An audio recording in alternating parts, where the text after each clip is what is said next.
Guys, it's Tuesday. You know what that means. Welcome back to the Ghosty Girls. That was not even, whatever. I don't know about anybody else, but our area got hit with a snowstorm. Just a few inches. Just a little dusting. That's all you need sometimes. But yeah, the snowy weather and the coldness, it really it inspired me with this week's story. Ooh, I wanted to do one that like took place in like a blizzard. Ooh. Yeah. Okay. Like, you know, some people actually like to go hiking in this type of weather. That's fucking stupid. Hiking, like on hiking trips. That's dumb. Yeah. But that's the basis of this story today. Hiking in a blizzard? Hiking in a blizzard. That sounds And kind of terrible. like a slash ski trip type deal. Okay, I'm in for the skiing, but I would never... This is like a straight up hiking. Like they brought like a stove with them so they wouldn't freeze to death. Yeah. This was their jam. They liked it. So, on January 23rd, 1959, the group of 10 set off on their hike through the Ural Mountains. The group consisted of the leader, Igor Dyatlov, as well as 8 of his classmates at the college that he attended, which was Ural Polytechnic Institute in Soviet Russia. Apparently, a sports instructor from the school also joined them. All of these people were in their 20s and 30s. All of them were in good health. And most important to note, all of them were experienced, certified grade 2 hikers.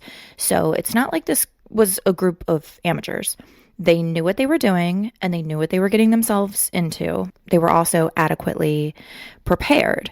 This was a difficult hike, but if they did complete this hike, they would all become certified grade 3 hikers, which was basically the highest level you could achieve in the Soviet Union at that time. Along with all of their supplies, the group took with them cameras and a diary, which was used to document their travels. This actually turned out to be useful in piecing together the aftermath of what happened to the group. Now you're probably thinking, okay, why are we talking about a group of people who hiked in the snow back in 1959 in Russia? Why am I even listening to this podcast right now? This is supposed to be about weird stuff and murder and ghosts, not a hiking expedition. This is not what I came here for. I am not here for this. But it's not necessarily the act of the hiking that makes this story intriguing. It's the aftermath. And I promise you, this one will have you scratching your noggin. I'm already scratching. Mm-hmm. I also need to wash my hair, so. She got the bugs. I'm going to preface this by saying that since this takes place in Russia, I am obviously not Russian. I have 0 Russian heritage. I can barely speak the English language. I'm going to probably mispronunciate some names, and I apologize in advance for that. But again, I'm not Russian. I did obviously do research for this. I watched some documentaries and YouTube videos and whatnot. Shit was pronounced all over the place. So Fair enough. I mean, I'm just going to go with how Google told me to pronunciate Dyatlov, spelled Dyatlov. Yeah, that sounds right. Dyatlov. Dyatlov, yeah. But again, there are some names in here that are really, really confusing. I'm going to do my best. When in doubt, just spell it. They Yeah. can figure it out. I'm going to do my best. That's all I can do. You're doing great. Thanks. You're doing great, sweetie. Good job. So 5 days into this Russian hiking expedition, one of the classmates named Yuri Yudin, I'm already fucking up. Loved it. Yuri Yudin started having some issues walking caused by sciatica. Apparently, it was so bad that he decided to make the journey back home because he didn't want to hold up the group and slow them down. This decision turned out to be one that actually saved his life. As you have probably already guessed, the other members of the group that continued on met a pretty horrifying demise. Because why would I pick this story if there wasn't some fucked up shit in it, you know? Now, as prepared as the group was and how experienced they all were, nothing could have prepared them for the treacherous weather conditions that they were about to endure. And this weather most certainly caused low visibility, which more than likely caused the group to become very disoriented and caused them to possibly lose their direction. Makes sense. The hike was believed to take roughly 16 days, and the group had plans on sending a telegram because this was, obviously way before the days of GPS trackers and cell phones and all that. So after they made it to their destination, they were planning on sending a telegram to let their family and friends know that they had safely made the hike. I have a question. Yeah. Already. How the hell do you send a telegram from the middle of nowhere in a blizzard? I guess when they got to a town, they were going to send it. All right. That makes sense. Yeah. I mean, and again. Sorry, I digress. No, that's okay. Telegrams that's a weird concept. Very. By February 20th, no one had heard anything from the group. Just complete radio silence. No letters, no telegrams, nothing. And as such, the group was reported missing and a search party was sent out. And this is where shit gets weird. The search party first found the group's tent. Inside the tent was all of the group's belongings. Hiking boots, equipment, clothing, cameras, and they even found food arranged on plates that made it seem like they were preparing to eat a meal. Upon further inspection of the tent, they found that the tent had been slashed open from the inside. Yeah. A few hundred yards from the slashed tent, by a Siberian pine tree, they found the remnants of an old fire at the base of the tree. There at the base, they discovered the body of Yuri Doroshenko lying face down in the snow. An interesting fact is that the branches on the bottom of the tree had all been broken off.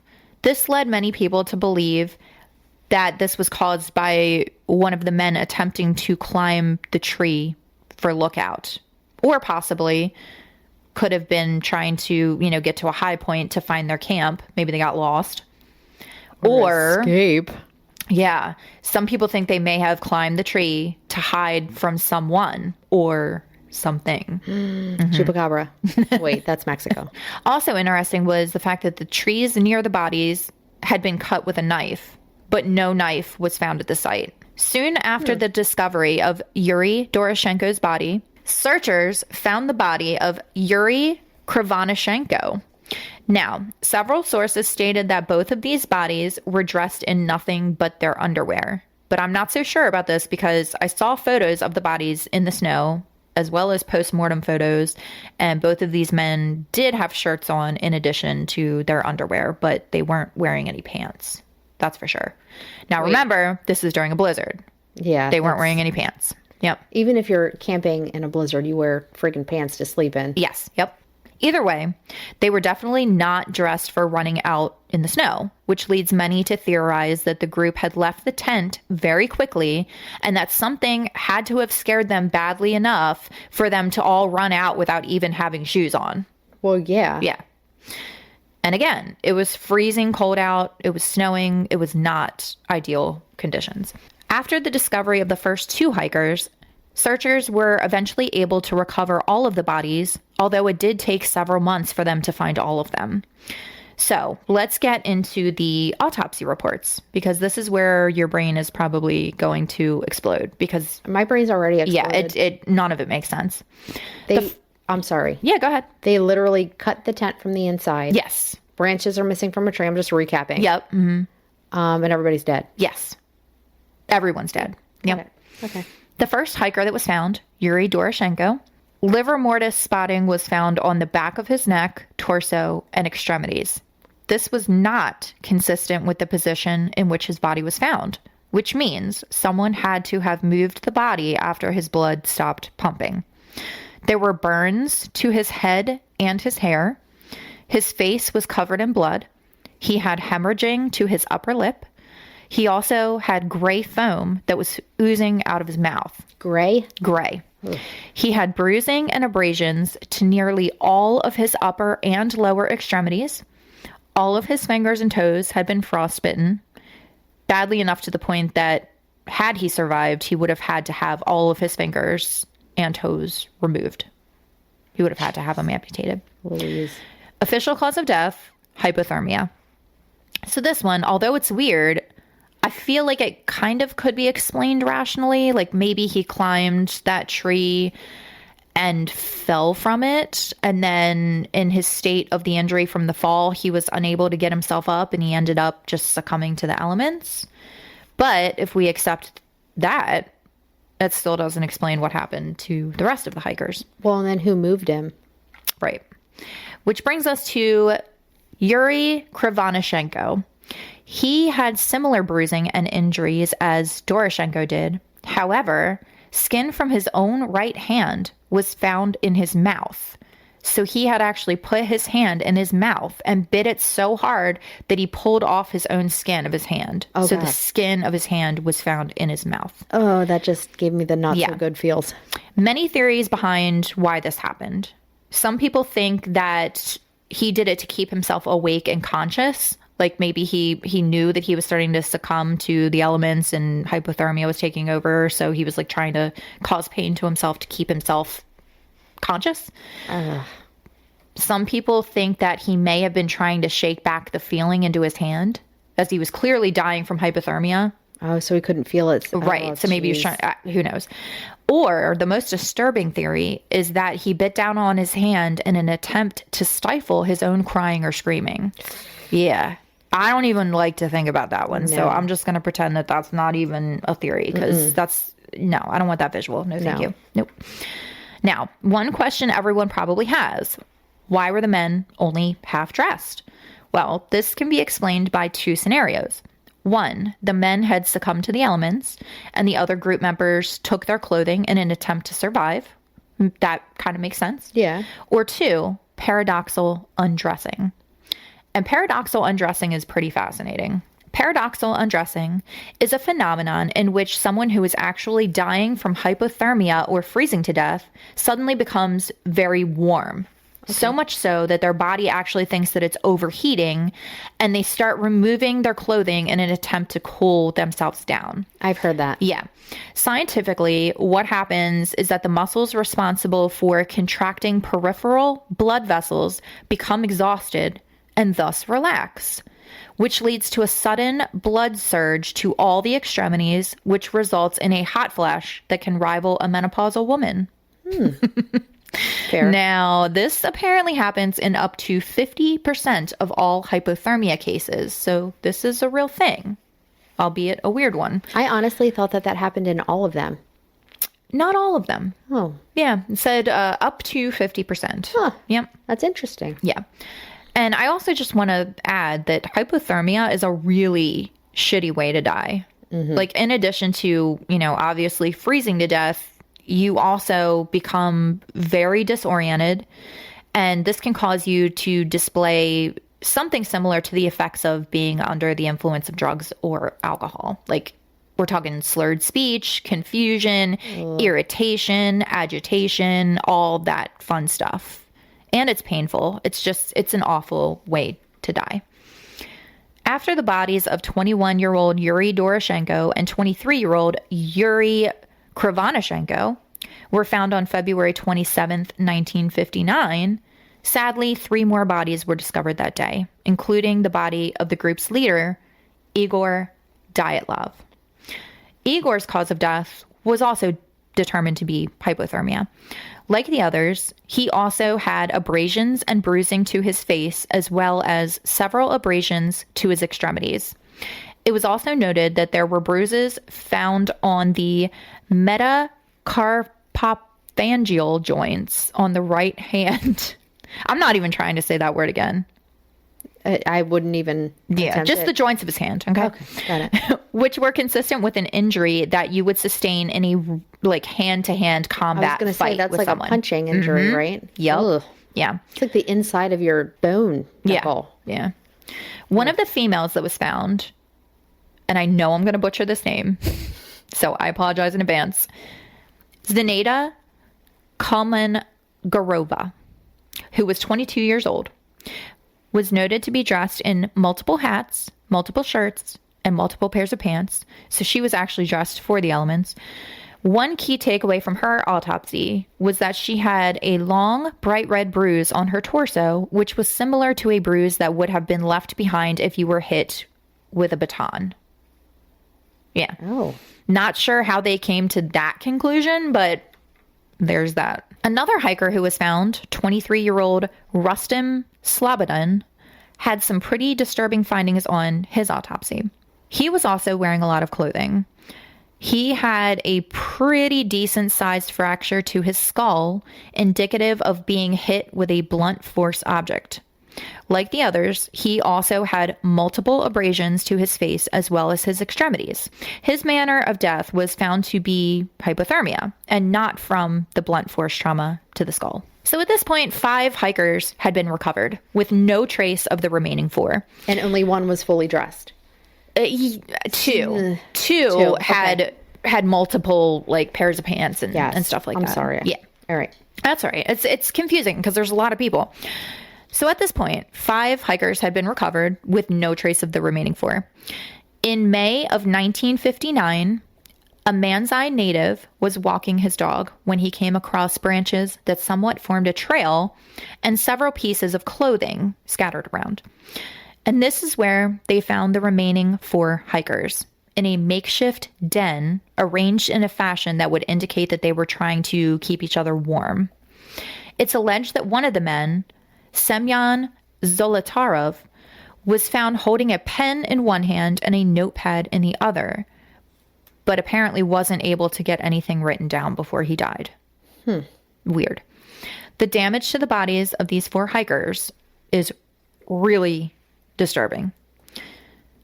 The second female of the group, Lidmila Dubinina, who was only 20 years old, was found wearing the sweater of Krivonoshenko. So she actually did, I guess, take one of his sweaters. Okay, fair.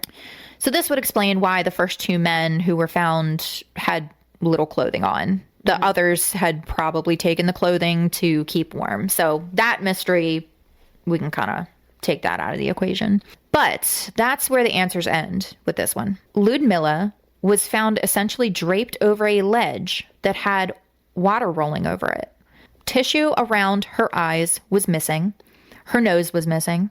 Her eyes were missing. Her lips were missing. Oh, God. Her tongue was missing. What? Yeah. And the amount of blood that was found in her system suggested that she was still alive when her tongue was removed, which is pretty horrific. Ugh. The bones on the left side of her cheek were also exposed. She had multiple fractures of the ribs on each side. And like the others, she also had bad bruising on her body. Her cause of death was very different than the others and was ruled to be caused by a hemorrhage to the left atrium of the heart and internal bleeding. So she was like crushed to death. But there was nothing on her. No. Good Lord. 37-year-old Semyon Zolotaryov, the one who was found with the pencil and paper in his hands, was also missing his eyeballs and the soft tissue around his eyes. He had a head injury which left some of his skull exposed, and he also had multiple broken ribs. When his body was found, he still had his camera dangling from his neck. Oh, Lord. And it's sad. You can see it in the pictures too. Oh. Yeah. 24-year-old Alexander Kolovatov was found wearing a ski jacket that had multiple burns on it and was also wearing socks that had, quote, fire damage to them. Isn't that weird? That's super weird. The most fascinating part of this one is that testing was done to his clothing, which found abnormally high levels of radiation. Isn't that weird? Another hiker's clothing was also tested and was also found to contain higher than normal levels of radiation. The radiologist who conducted the radiation analysis report, and his name is Vladimir Levashov, concluded that the clothing was contaminated by radioactive dust which fell down from the atmosphere, were contaminated by working with radioactive substances, or simply coming into contact with a radioactive substance. What? Yeah. How this happened, we don't know. And the final body that was found was the body of 23-year-old Nikolai Thibio Brignoli. And I am, again, probably saying that wrong, and I apologize. Sounded good to me. Yeah. He was found wearing several layers of clothing and 2 watches on his arm. One was stopped at 8:14 and the other at 8:39. Nikolai sustained the worst head trauma of the group, and his injury was compared to what would normally be seen as the result of a high-impact motor vehicle collision. Yeah. In an interrogation of forensic expert Boris Vazradiny, again, probably saying that wrong, and this was the man who performed the autopsies. Okay. He stated that the injuries of the remaining bodies were very similar to the type of trauma that he would expect from the shockwave of a bomb. Yeah. Okay. The medical examiner ruled out the possibility that the remaining 4 hikers sustained a fall on the rocks due to the sheer amount of damage to their bodies and the fact that they had all just pretty much been crushed. I feel like I need to be taking notes. It's a lot. It's a lot of people, a lot of injuries, a lot of shit. But these 3 were crushed as well. Yeah. Separate location than the other girl that was crushed. So the 3 were crushed like together. The ones that were found in the den, the makeshift den that they had made to keep warm.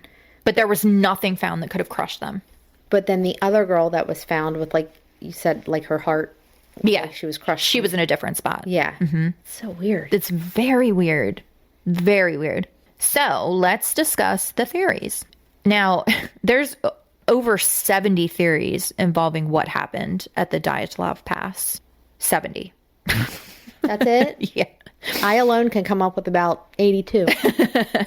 And spoiler alert, the area that the group was hiking in, it was actually renamed, the Dyatlov Pass in their honor. People still go there?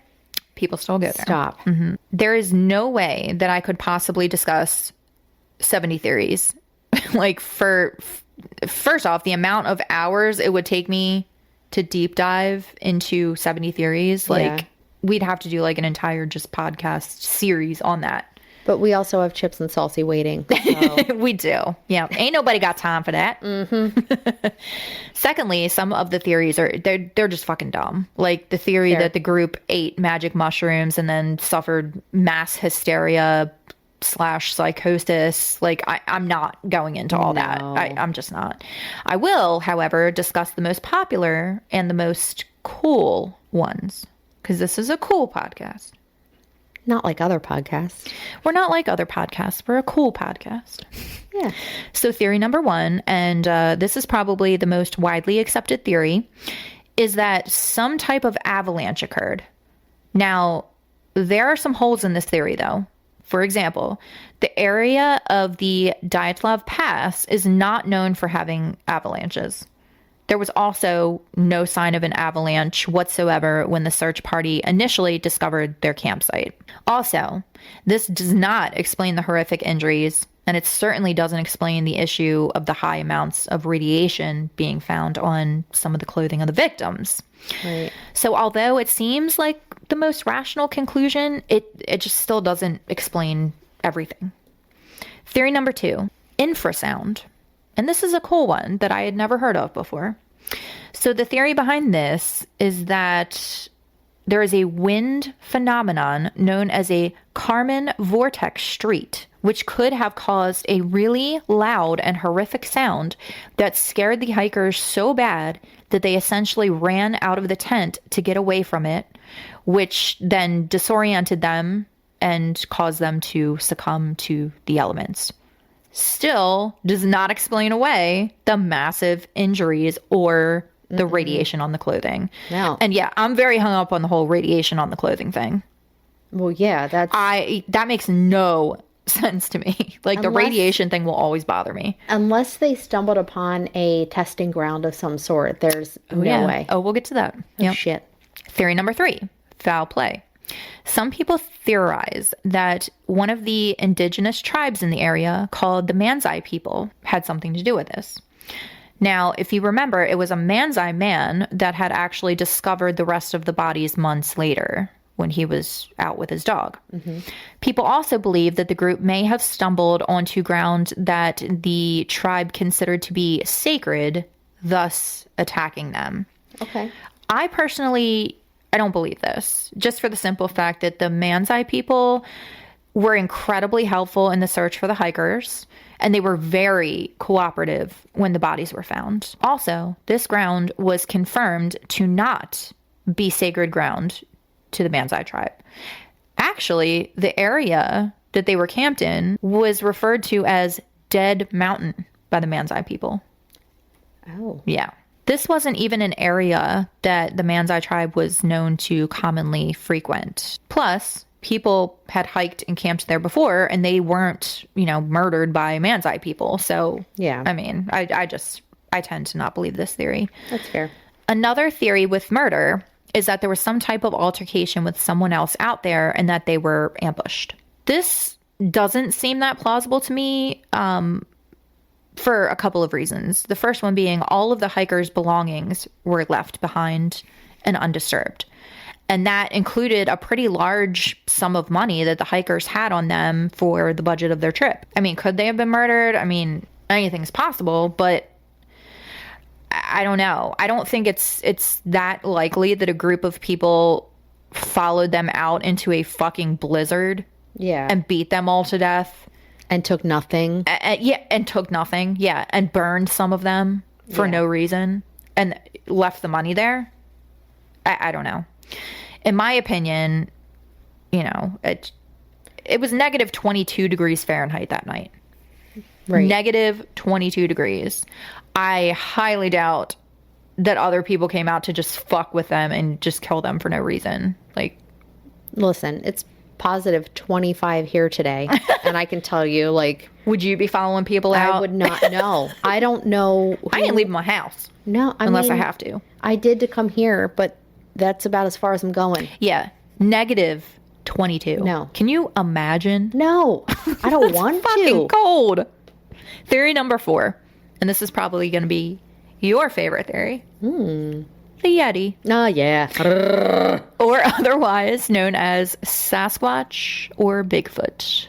This theory is based on 2 pieces of evidence. One being a really creepy and random picture of a dark figure in the snow poking out from a tree that was found on Brignoli's camera. This picture, it's a little jarring with no context. I'll give it that. I saw the picture online. Okay. But it could just be a member of the group goofing off and taking a picture. This was a group of college kids. Yeah. So we'll obviously never know. The second piece of evidence to support the Yeti theory was a piece of paper that was found in the abandoned tent, the tent that was cut open from the inside. Yeah. And the paper read, quote, "From now on, we know that snowmen exist." Oh. Yeah. Some people think that this note was staged or a hoax and that someone left it after discovering the tent, but others claim that it's legit. Either way, that's creepy as fuck, because why would someone just write a letter for shits and giggles after finding that tent, as a joke? I can't imagine a lot of people were welcome to visit that tent. Right. I'm sure they were doing, I hope that they were doing tests and as much forensics as they could. Because this was semi-recent, right? In the 1950s. Forensics obviously it wasn't as developed, but they still knew to keep things. Yeah, they did keep some stuff, yeah. Theory 5. Aliens. Oh. I wrote that down on my notes. Did you really? After I decided it's definitely aliens. There's really no other reason to speculate aliens other than the fact that radiation was found on their clothing. Right. And I don't think that's enough evidence to support an alien theory. But some people believe that the group possibly encountered a spacecraft and that they were either attacked by the aliens or that the force of the aircraft crushed them and killed them and potentially burnt them. Okay. It's always a good theory in my book, but I don't know. I don't know either. Theory number 6. And this, I feel like, is probably the most plausible theory.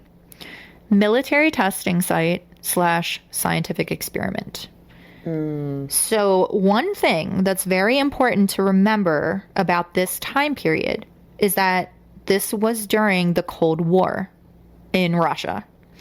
There were all kinds of weird testing and experiments being performed by the government. I mean, this is a fact. Look at like Project MK Ultra. Yeah. You know, just to name one. That was some shit, huh? Oh, I'm doing a podcast on that one because that is some shit. That is some shit. Yeah. So, I mean, is it really that far-fetched to think that maybe the Russian government was using that area, you know, to test some type of equipment or bombs or whatever, and that, you know, I don't know. Is it that far-fetched? Absolutely not. Yeah. That's what it sounds like to me. The crushing thing has me a little off. The crushing, the radiation, the burning of some of them. The baton. Yeah. It's weird. I wonder if they were, like, kidnapped by people doing some kind of testing. It's possible. Like, they were trying to make them, like, superhumans. You never know. It was aliens. One really weird detail that I found in my research is that for whatever reason, the families decided to have the caskets of the hikers open for the funerals. They were open caskets. And let me tell you, there are autopsy photos online. They are fucking brutal. They're in black and white. Yeah, but still. But you get the picture. Well, literally. They were demolished. Why they would have an open casket, I don't know. But since the corpses were visible, many people commented about how they all had an orange color to them. They were all orange. Oh, okay. And a lot of people commented that it looked like they had been exposed to radiation. I mean, Weird, right? It probably was a test site, or people knew that they were going up there and used them to trial different weapons. A lot of people believe that the hikers were just at the wrong place at the wrong time, and they may have accidentally camped out at a government testing site. I mean, they didn't know anyone else was there. The government probably didn't know anyone else was there. And they're not going to own their shit.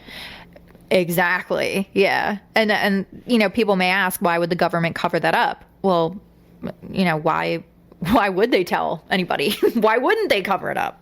Right. You know? Because then they would have to pay all the families. Mm-hmm. I mean, it's a different country. Maybe that's not how it works, but you would imagine. There would be a huge public fallout, though. Like, people would be like, oh, I can't even fucking go hiking now because I got to worry about, you know, bombs being tested on me. Like, it would just, it would open up a whole can of worms. And, like, our government, with the whole MK Ultra thing, they didn't even acknowledge that until way after it happened. Yeah, they were basically forced to, you know, because I think the documents were declassified or something.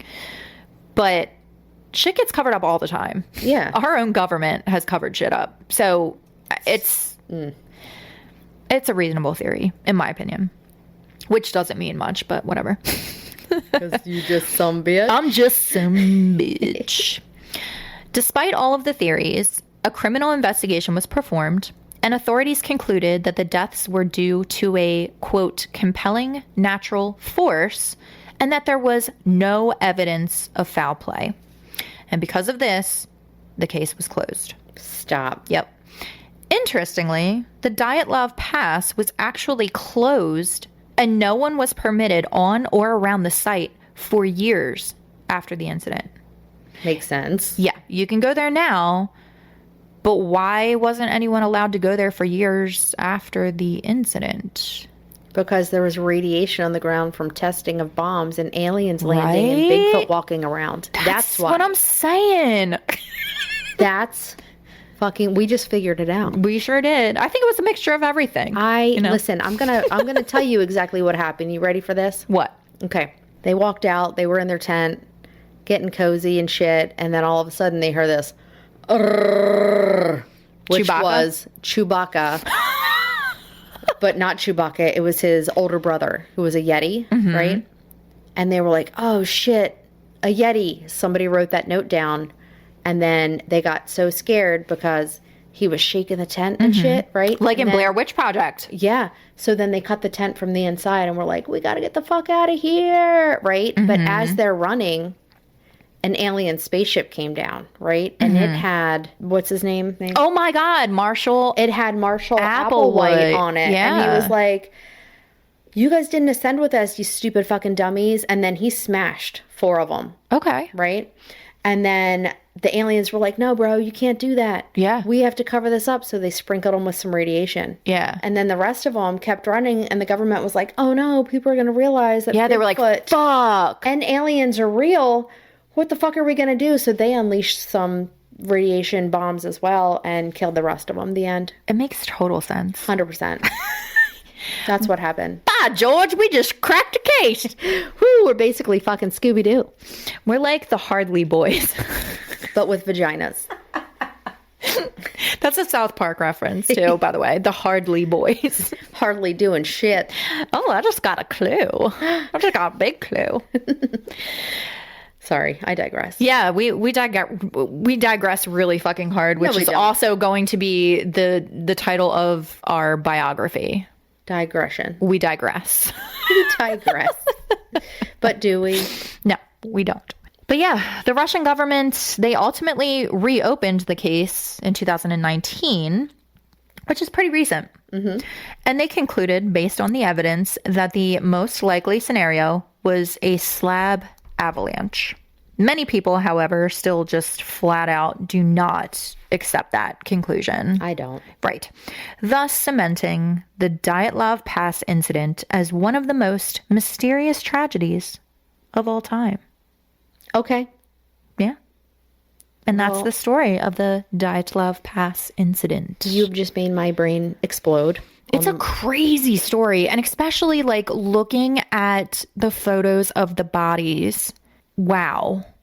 Yeah. They were fucked up. Really? And you would not expect that level of decomp in that type of an area around that time. Like, we're talking snow. Right. And they were found like underneath snow in a makeshift den.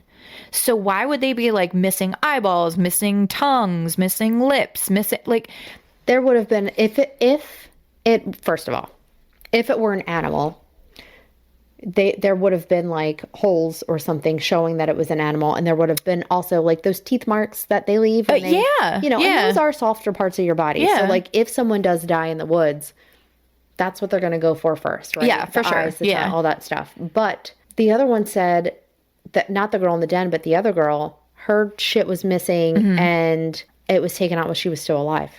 Yeah, because they found they found blood in her stomach, I guess. Right.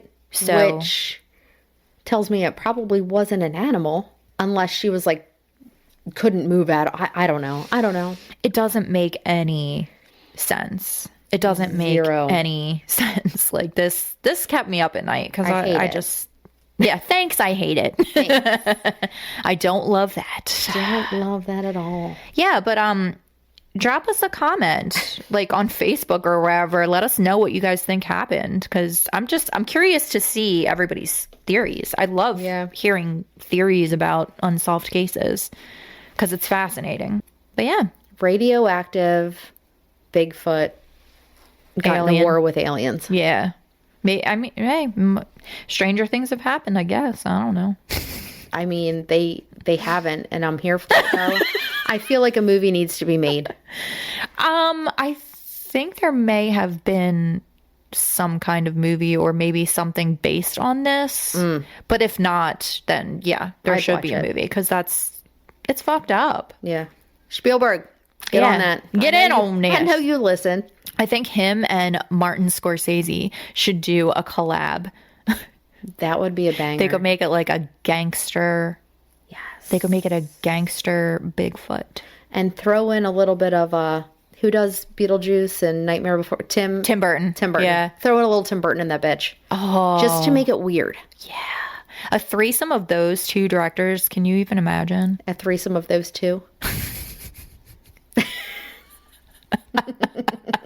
A threesome of those three. A threesome with those three directors. See, this whole thing has my brain so fucked up that I can't even process thoughts or speech. There's also chips and salsa in front of us, and we're not eating. And it smells good, so I'm sorry, guys, but we gotta wrap this up. Yeah, we gotta wrap this up.